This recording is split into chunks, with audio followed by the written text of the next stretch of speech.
आणि राजमार्गाने राज दरबारी निघाले, नाही का.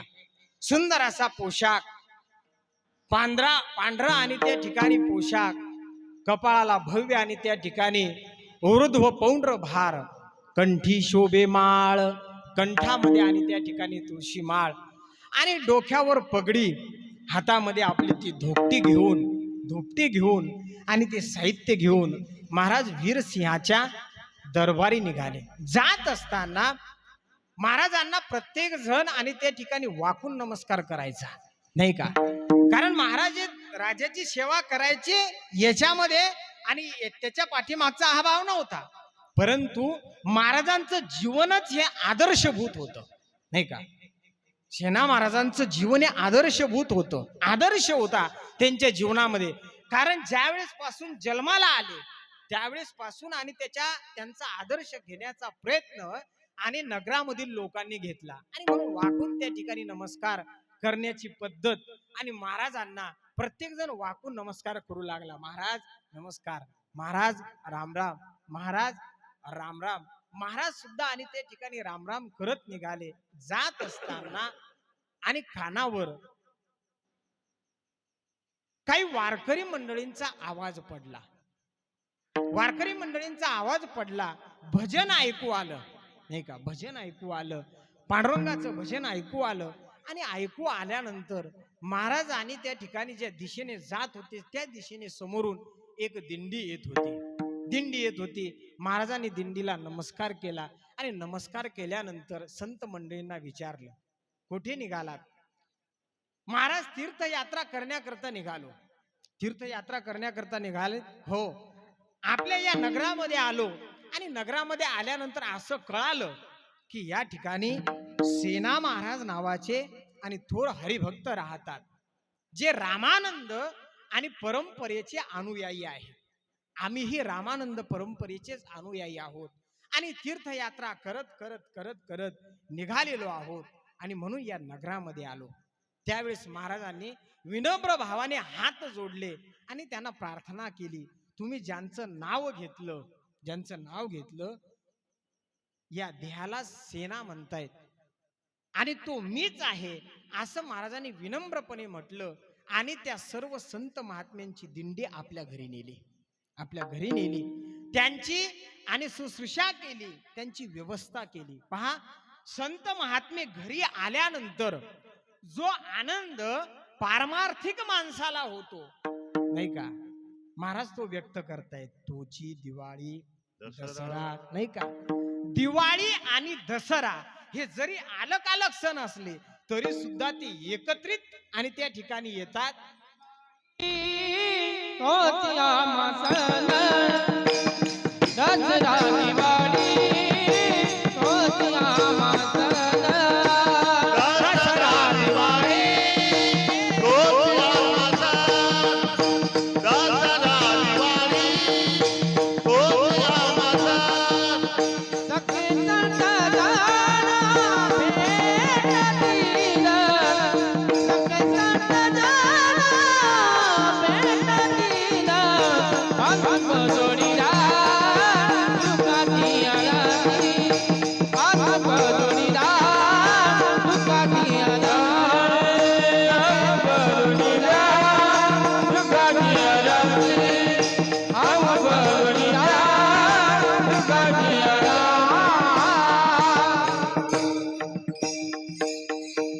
जीवनामध्ये कसल्याही प्रकारची अपेक्षा नाही, परंतु ज्या वेळेस देवाच्या समोर मागण्याचा प्रसंग येतो त्यावेळेस सुद्धा संत महात्म्यांनी हेच मागितलं, नाही का. काय मागितलं? संत सेवा हीच मागितली. अनेक नाही काही मागणे, सुख संपत्ती राज्य चाड धने, साकडे न पडो तुझ देणे, तुझे भक्ती विन माय बापा, संत संगती देई चरण सेवा. देवा काय दे? न लगे मुक्ती धन संत संग. कसली संतांच्या जीवनामध्ये कसली अपेक्षा नाही, नाही का. कसली अपेक्षा नाही. शिवाजी महाराजांच्या काळामध्ये आणि ज्या वेळेस महाराजांनी एक व्यक्ती आणि त्या ठिकाणी जोडला, समाजामधील 18 पगड जातीतील आणि मावळे त्या ठिकाणी एकत्रित केले. त्यामध्ये आपल्या समाजाचं फार मोठं योगदान आहे. शिवाजी महाराजांच्या सारखेच दिसणारे हुबेहूब जीवा महाला, नाही का महाराज, अशी म्हण आहे, होता जीवा म्हणून वाचला, नाही का वाचला शिवा. ही एक स्वाभिमानाची गोष्ट आहे की ज्या वेळेस महाराजावर संकट पडलं, आषाढ मास होता, धो पाणी पाऊस पडत होता, पौर्णिमेची आणि रात्र होती, आणि सिद्धी जोहार नावाच्या आणि शत्रूने आणि गडाला वेढा टाकलेला होता. आता गड सोडून निघून जायचं, नाही का, गड सोडून निघून जायचं, पण जाणार कसं, फार मोठा आणि त्या ठिकाणी प्रश्न आहे. जाणार कसं? त्यावेळेस नाही का महाराजांच्या सारखाच हुबेहूब दिसणारा जीवा महाला आणि त्या ठिकाणी समोर आला. महाराज तुम्ही निश्चिंत जावं, नाही का, तुम्ही निश्चिंत जावं. यांच्या पाठीमागे काही आशय नव्हता, अपेक्षा नव्हती, फक्त एकच उद्देश होता. काय उद्देश होता? हे जे स्वराज्य आहे हे स्वराज्य उभं राहावं, नाही का, स्वराज्य उभं राहावं आणि या स्वराज्यासाठी आपला प्राण गेला तरी चालेल, नाही का, परंतु आपण महाराजांच्या पाठीमागे खंबीरपणे उभं राहावं, नाही का. आणि म्हणून त्यावेळेचे जे मराठे आणि त्या ठिकाणी म्हणतायत ना, त्याच्यामध्ये 18 पगड जातीतील लोक आहेत, नाही का, ते सर्व मराठा समजत होते, नाही का. आणि त्यावेळेस त्यांची वृत्ती होती, मराठ्याची पोरं आम्ही नाही भिनार मरणाला, ही वृत्ती होती. आणि त्या आशेने, त्या आणि सायासाने ते महाराजांच्या समोर आणि त्या ठिकाणी सोबत होते. महाराज तुम्ही जावं. महाराज एका पालखीमध्ये बसले, छत्रपती शिवाजी महाराज आणि जीवा महाला एका पालखीमध्ये, आणि त्या ठिकाणी महाराजांच्या सारखाच पोशाख त्यांना घातला, महाराजांच्या सारखीच दाढी, आणि त्यांना एका पालखीमध्ये बसवलं. पहा, जीवावरची गोष्ट आहे, ही काही साधी गोष्ट नाही, हे काही आणि पैसे उसने दिल्यासारखी गोष्ट नाही. जर थोडं जरी आणि त्या ठिकाणी हुकाचूक झाली तर काय होईल? प्राण द्यावा लागेल, नाही का, प्राण द्यावा लागेल. एवढी आणि त्या ठिकाणी वस्ताऱ्याच्या धारीवर चालण्याची गत आणि त्या ठिकाणी आली. परंतु मावळे जे आहे हे मागे हटले नाही, जीवान हवी आणि त्या ठिकाणी मागे हटला आणि महाराज आम्ही तुमच्यासाठी प्राण देऊ, हा समाजाचा स्वाभिमान आहे. विठ्ठल विठ्ठल.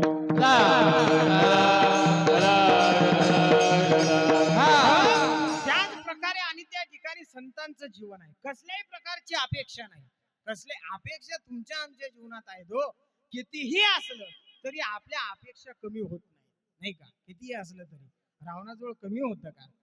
हो, किती होतं? शुद्ध कांचनाची सप्तकोटी, शुद्ध कांचनाची सप्तकोटी होती, सोन्याची घर आणि त्या ठिकाणी त्याची सुवर्णाची नगरी होती. काय होती? सोन्याची नगरी होती. सोन्याचे घर राक्षसांना राहण्याकरता त्याने दिले होते. सोन्याचे घर लंकेमधील राक्षसांना आणि दिले होते. आपला घरकुलात नंबर लागत नाही. विठ्ठल विठ्ठल.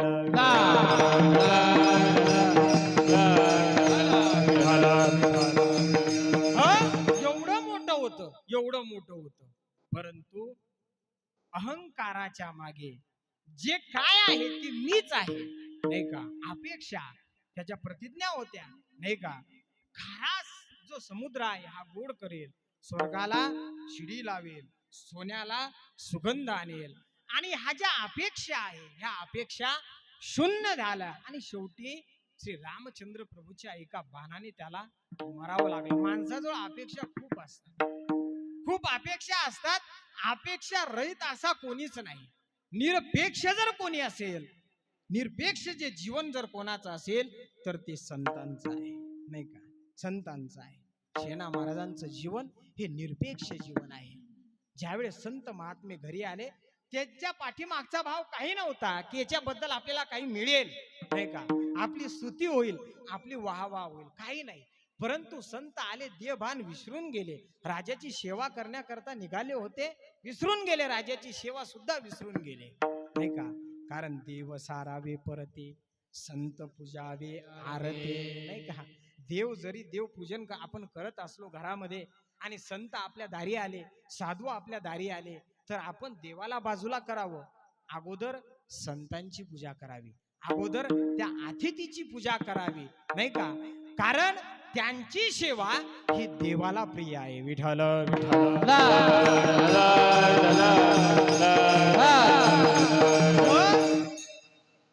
त्यांची सेवा देवाला प्रिय. नोहे नोहे संतांच्या जीवनामध्ये, नाही का, संतांच्या जीवनामध्ये अत्यंत अत्यंत आणि त्या ठिकाणी कितीही खालच्या दर्जाची सेवा असो ही भगवंतानी केली. आणखी किती त्यांची कीर्ती वर्णन करायची. महाराजांच्या जीवनामधलंच आणि हे चरित्र आणि कथाभाग फार सुंदर आहे, नाही का? संत सेवेमध्ये महाराज गुंतले. संतांच्या सेवेमध्ये आणि गुंतल्यानंतर त्यांच्या आंघोळीला पाणी देणं, त्यांची व्यवस्था करणं, त्यांच्या जीवना खावण्याची व्यवस्था करणं, महाराजच नाही तर महाराजांची पत्नी सुद्धा संत सेवेमध्ये तल्लीन झाली. आणि इकडे राजाच्या वीरसिंहाच्या सेवेला उशीर झाला आणि सेवेला उशीर झाल्यानंतर वीरसिंह अजून आंघोळ करण्याचे थांबले होते, नाही का? सकाळी सकाळी ज्यावेळेस सेना महाराज येतील, आपले आणि त्या ठिकाणी डोकसी करून देतील आणि अंगाची मालिश करून देतील, त्यावेळेस त्यांना प्रसन्न वाटायचं, स्नान करायचं आणि नंतर आणि त्या ठिकाणी राज दरबारामध्ये यायचं, असं वीरसिंहाची दिनचर्या होती. परंतु आज आणि त्या ठिकाणी महाराजांची वेळ चुकली, महाराज आले नाहीत. आणि त्या ठिकाणी महाराज आले नाही म्हणून असं होणार नाही की सेना महाराज आणि त्या ठिकाणी दरबारामध्ये टाइम चुकून आणि त्या ठिकाणी काही दुसरं करतील, असं नाही. महाराज आले नाही आणि म्हणून त्या ठिकाणी प्रधानांना विचारू लागले, आज सेना आणि दरबारामध्ये आला नाही, काय झालं असावं, नाही का? आणि काय तर आजारी तर नसेल, प्रकृती तर बरोबर नसेल, काही संकट तर आलं नसेल, नाहीतर आणि त्या ठिकाणी सेना महाराजांचा नेम आजपर्यंत कधी चुकला नाही, काय झालं असेल काही समजत नाही. आणि एक प्रहर उलटून गेला. वीरसिंह काय पाहतो? वाट पाहतोय. कोणाची? सेना महाराजांची वाट पाहतोय. शेवटी 2 शिपाई आणि त्या ठिकाणी सेना महाराजांची खबर बातमी घेण्याकरता पाठवले, जा आणि पहा. शिपाई निघाले. निघाल्यानंतर, नाही का, कितीही सज्जन असला तरी सुद्धा दुर्जनाशिवाय सज्जनाला किंमत नाही, असं म्हणतात, नाही का? दुर्जनाशिवाय सज्जनाला आणि किंमत नाही. त्यावेळेसही दुर्जन, नाही का, होतेच ना, होतेच. प्रत्येक संतांच्या जीवनामध्ये दुर्जन होते, नाही का? ज्ञानोबारांच्या जीवनामध्ये येसोबा सारखा दुर्जन होताच ना, येसोबा सारखा दुर्जन होता. तुकोबारायच्या जीवनामध्ये सुद्धा मंबाजी बुवा सारखा दुर्जन होताच. नाथ बाबाच्या जीवनामध्ये सुद्धा आणि यवनासारखा दुर्जन होताच. या दुर्जनाशिवाय आणि त्या ठिकाणी असं म्हणतात सज्जनालाही किंमत येत नाही, असे दुर्जन राहतातच. महाराजांची ती वाह पाहून, ते आणि त्या ठिकाणी कीर्ती पाहून काही नगरातील लोक त्यांचा दोष करू लागले, द्वेष करू लागले आणि मत्सर करू लागले. ज्यावेळी शिपाई दिसले आणि दिसल्यानंतर आता ते आणि कुचल वट्यावर बसलेलेच असतात, त्यांना काही धंदेच नसतात. याची चुली माली करायची, त्याची आणि त्या ठिकाणी कुची निंदा करायची आणि अशी त्यांची चालू. तेवढ्यामध्ये राज दरबारची शिपाई दिसले. दिसल्यानंतर विनंती केली, काय? आणि शिपाई बाबा कुठे कुठे निघाले?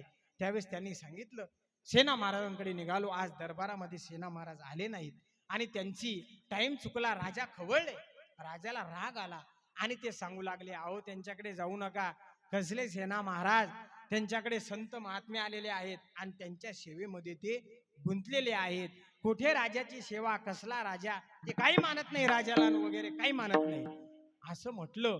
सेना महाराजांच्या दारापर्यंत सुद्धा या लोकांनी त्या शिपायांना जाऊ दिलं नाही, बाहेरूनच हाकललं. शिपाई राजाकडे आले आणि शिपायांनी राजाला सांगितलं, सेना महाराज येणार नाहीत, त्यांच्याकडे संत आले आणि त्यांची सेवा ते करतायत, तुमच्या सेवेला ते आणि किंमत देत नाहीत, कवडी मोल सुद्धा किंमत देत नाही राजाला. आणि त्या ठिकाणी कळालं आणि कळाल्यानंतर वीरसिंहाने फरमान काढलं, जा त्याला पकडून आणा, ज्या अवस्थेमध्ये असेल त्या अवस्थेमध्ये सेनाला पकडून आणा आणि पकडून आणून त्याला सुळावर द्या. असं म्हटल्यानंतर त्या ठिकाणी शिपाई निघाले. परंतु भक्तावर आलेलं संकट, नाही का, हे देवाला पावल्या जात नाही. देवाला पाहल्या जात नाही. आणि भगवान परमात्म्याने अलौकिक असं कार्य केलं, नाही का? देवाने अलौकिक असं कार्य केलं. संत सेना महाराजांचं रूप धारण केलं. गुप्त रूपाने जाऊन सेना महाराजांची धोपटी विठ्ठल विठ्ठल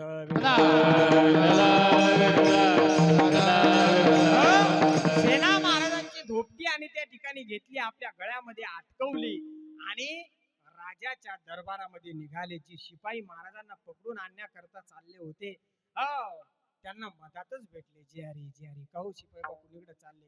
म्हणजे तुमच्याकडे चाललो होतो आणि आज राजाच्या सेवेला किती उशीर झाला, माफ करा, राजाच्या सेवेला उशीर झाला आणि त्या ठिकाणी मी राजाला माफी मागतो राजाची आणि त्या ठिकाणी मी दिलगिरी व्यक्त करतो. संत सेना महाराज दरबारामध्ये आले. महाराजांचं ते अलौकिक असं रूप पाहून राजा सुद्धा आणि आश्चर्यचकित झाला, नाही का? कारण सेना महाराज आज वेगळे दिसत होते.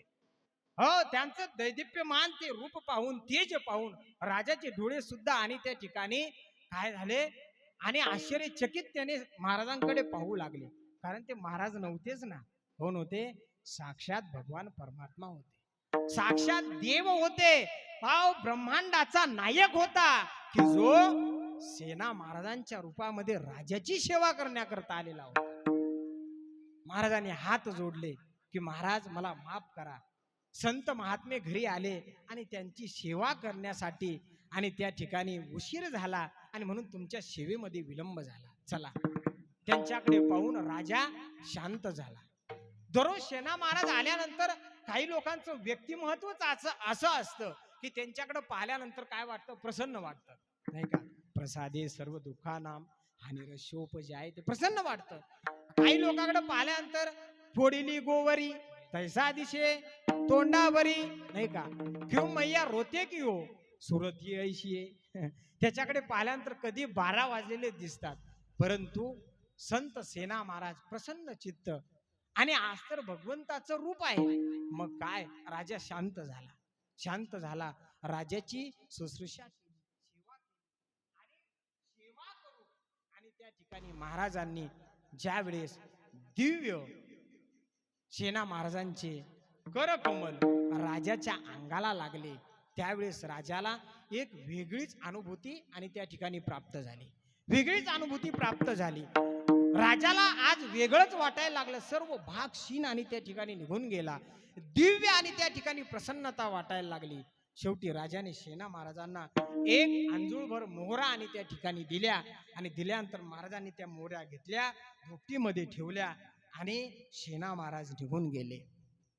राजवाड्याच्या बाहेर आले, गुप्त रूपाने धोपटी ठेवून दिली आणि महाराज निघून गेले. आणि निघून गेल्यानंतर आता आणि संतांची सेवा झाल्यानंतर सेना महाराज तीच धोपटी उचलली आणि राजाच्या दरबारामध्ये निघाले. राजाच्या सेवेला उशीर झाला, अत्यंत पश्चाताप झाला आणि पश्चाताप झाल्यानंतर त्या ठिकाणी मोठ्या लगबगीने आणि राज दरबारामध्ये आले शिपाई आणि त्या ठिकाणी जे सेना महाराज निघून गेले होते, काही घटिकेनंतर ते सेना महाराज वापस येताना दिसल्यानंतर शिपायांना आश्चर्य वाटलं. सेना महाराजचं काही भुललं तरी नाही, काही वस्तू इथं राहिली तरी नाही, वापस या ठिकाणी आले आणि त्यांना विचारू लागले जवळ आल्यानंतर की महाराज तुम्ही का आले, तुम्ही आता तर निघून गेले. त्यावेळेस सेना महाराज म्हणतायत की माझी चेष्टा करू नका, नाही का? मला संत सेवेमध्ये उशीर झाला, संत आणि त्या ठिकाणी घरी आले, त्यांची सेवा करण्यामध्ये आणि विलंब झाला, राजाची सेवा माझ्याकडून आणि लेट झाली आणि म्हणून मी दिलगिरी व्यक्त करतो. महाराज काय बोलता, तुम्ही आताच निघून गेले, तुम्ही आताच निघून गेले. राजाच्या समोर महाराज जातात, राजा म्हणतात महाराज अहो तुमची सेवा आताच झाली आणि तुम्ही निघून गेलात आणि वापस का आला? महाराजांना आश्चर्य वाटायला लागलं, नेमकं घडतेय काय, नाही का? पहा, तुम्हाला आताच मी अंजोळभर मोहरा सुद्धा दिल्या. आणि महाराज धोपटी उघडून पाहतात आणि पाहिल्यानंतर त्या मोहरा दिसतात. राजाकडे महाराज पाहतात आणि पाहिल्यानंतर राजाचं ते दिव्य स्वरूप, राजाची सेवा करून गेलेलं कोणीतरी दिसते. आणि हे पाहिल्यानंतर महाराजांच्या सेना महाराजांच्या लक्षात येतं की दुसरं तिसरं कोणी नाही, आपल्यासाठी, नाही का? आपल्यासाठी. आणि त्या ठिकाणी त्रैलोक्याधिपती भगवान परमात्मा स्वतः आणि त्या ठिकाणी राजाची सेवा करण्याकरता आला आणि राजाची सेवा करून गेला. महाराजांच्या डोळ्यामधून घळा घळा घळा अश्रू आणि त्या ठिकाणी टपकायला लागले, रडायला लागले महाराज. आणि राजाचे चरण धरले की महाराज तुम्ही भाग्यवान आहात की अहो जे सेना महाराज तुमची सेवा करण्याकरता आले होते तो मी नव्हेच तर तो कोण होता? तो त्रैलोक्याधिपती लक्ष्मीपती भगवान परमात्मा होता. विठ्ठल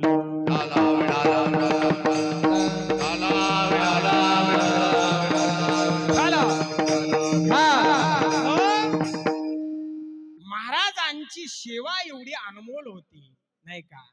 त्या सेवेने आणि देवाला सुद्धा आणि त्या ठिकाणी सेवा करण्यासाठी भाग पाडलं. ही संतांची क्रांती आहे. आणि म्हणून संतांचं वर्णन आहे. तुम्ही संत माय बाप कृपावंत काय मी पतित. तुमची कीर्ती काय आणि वर्णन करणार? कारण तुमचा जो अवतार आहे महाराज अभंगाच्या दुसऱ्या चरणामध्ये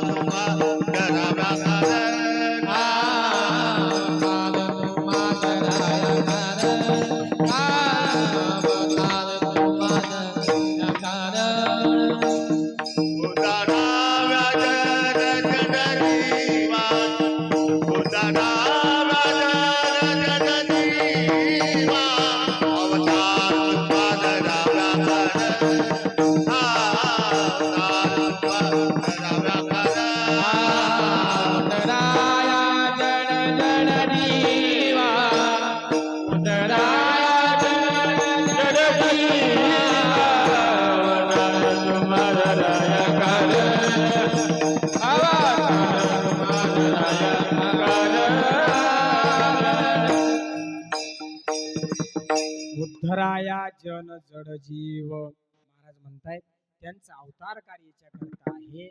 अवतार तुम्हा धराया कारण. याच्या पाठीमागचं कारण काय आहे? उद्धराया जन जड जीव किंवा महादोषी. दोन पाठ आहेत. जड जीवांचा उद्धार करण्याकरता संत महात्मे अवनी तलावर या भूतलावर येत असतात आणि त्यांच्या स्वकर्माने ते काय होत असतात? त्रैलोक्यामध्ये समाजामध्ये एक वेगळी छाप वेगळी कीर्ती निर्माण करतात की जोपर्यंत चंद्र सूर्य आहे तोपर्यंत आणि त्यांची कीर्ती आजरामर राहते. आणि खरोखर हे समाजभूषण आहे समाजाने. आणि याच्याकडे एक दिव्य कार्याच्या आणि माध्यमातून आणि त्या ठिकाणी आपण पाहिलं पाहिजे. संतांची परंपरा आणि या संतांच्या परंपरेमध्ये जगणं हे अत्यंत महत्वाचं आहे. काय आहे? अत्यंत. त्यांनी जे कार्य केलं 6 गोष्टी वाढाव्यात म्हणून त्यांनी सर्व जीवन जगलं. जगद्गुरु तुकोबाराय अभंगाच्या 3ऱ्या चरणामध्ये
त्यांच्या अवतार कार्याच्या पाठीमागचं कारण सांगतायत. वाढावया सुख भक्ती भाव धर्म कुळाचार नाम विठोबाचे, की त्यांचं येण्याचं जे कारण आहे त्याच्या पाठीमागे सुख समाजामध्ये, भक्ती भाव धर्म आणि कुळाचार नाम विठोबाचे, आणि म्हणून समाजाने आणि त्यांचा स्वाभिमान आणि त्या ठिकाणी जगला पाहिजे. खरोखर आपण सुद्धा नाही का, बराचसा समाज आणि आपला सुशिक्षित आहे, निश्चितच सुसंस्कारित सुद्धा आहे. बऱ्याच ठिकाणी मी आणि प्रतिवर्षी कार्यक्रमाला गेलो. संभाजीनगर, जालना, इकडे बीड, प्रत्येक ठिकाणी आणि संप्रदायातील लोक आपल्याशी जोडलेले आहेत. आणि आपल्यामध्ये सुद्धा अनेक संप्रदायामध्ये असे हिरे आहेत नाही का, त्यांना आपण जोपासलं पाहिजे. आपल्या मुलांना आपण संस्कार दिले पाहिजे. महाराजांचं चरित्र हे एका वर्षातून का होईना एकदा आपल्या घरामध्ये आपल्या मुलांना आपण सांगितलं पाहिजे नाही का. महिलांनी आणि त्या ठिकाणी त्याचं वर्णन केलं पाहिजे. आणि सुसंस्कारित असा परिवार आपला घडावा, सुसंस्कारित मुलं घडावी, ही आई वडिलाची इति कर्तव्यता आहे.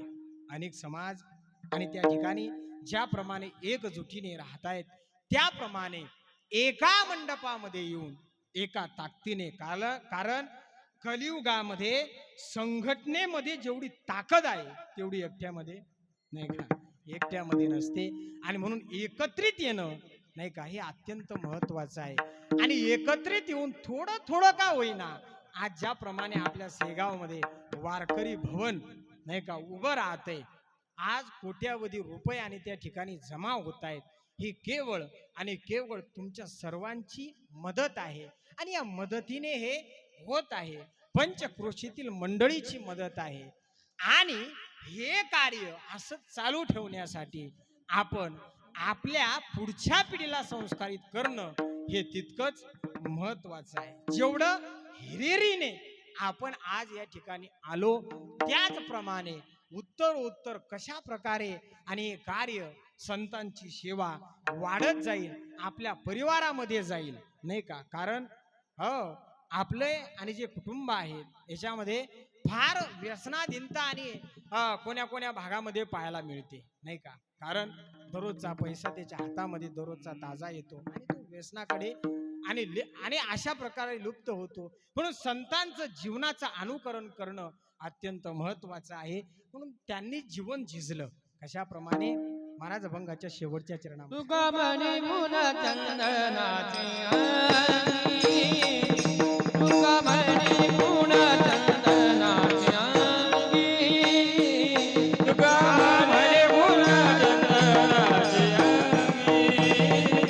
तुका म्हणे मुन चंदनाचे कैसे तुम्ही जगी संत जनला, ऐसे तुम्ही जगी संत जन अवतार तुम्हा दया करण, अवतार तुम्हा दया करण, जैसे तुम्ही जगी संत जन, जैसे तुम्ही जगी संत जन, अवतार तुम्हा दया करण, अवतार तुम्हा दया करण.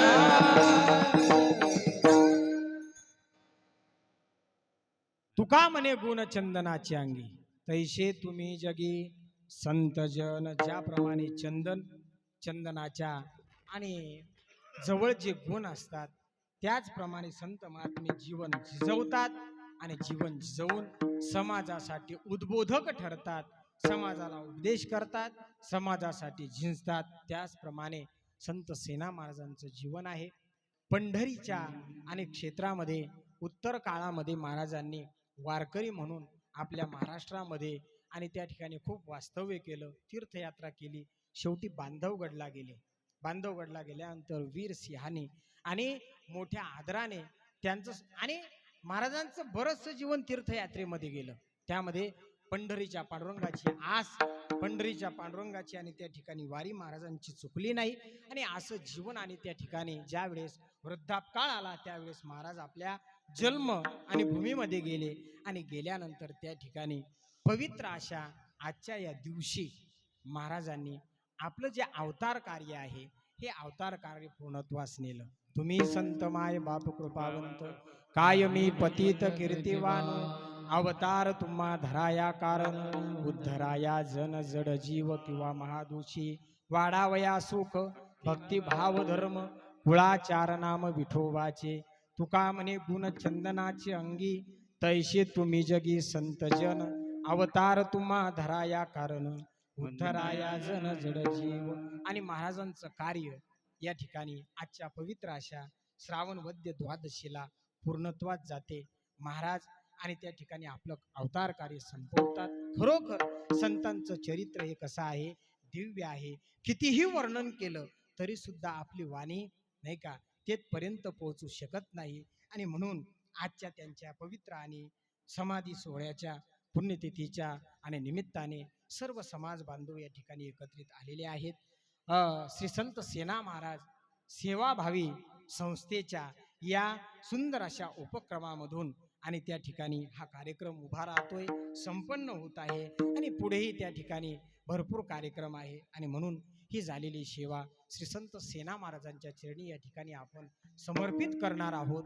या ठिकाणी जमलेले सर्वच आणि त्या ठिकाणी समाजातील महानुभाव आणि जे गुणीजन मंडळी आहेत त्यांच्या आणि सहकार्याने ही सेवा पार पडली. मृदंगाचार्य, गायनाचार्य, टाळकरी मंडळी, विनेकरी या सर्वांच्या आणि मदतीने ही सेवा पार पडत आहे. तुम्ही श्रोते मंडळी सर्वांच्या चरणी ही सेवा समर्पित करून ना तरी बालक बोबडा बोले का वाकुडावे चुका पावले ते चोज करून माऊली जे जे विकिंबहुना तुमचे केले धर्म कीर्तन सिद्धी गेले तेथे माझे उरले पायी कपन ज्ञानेश्वर ज्ञानेश्वर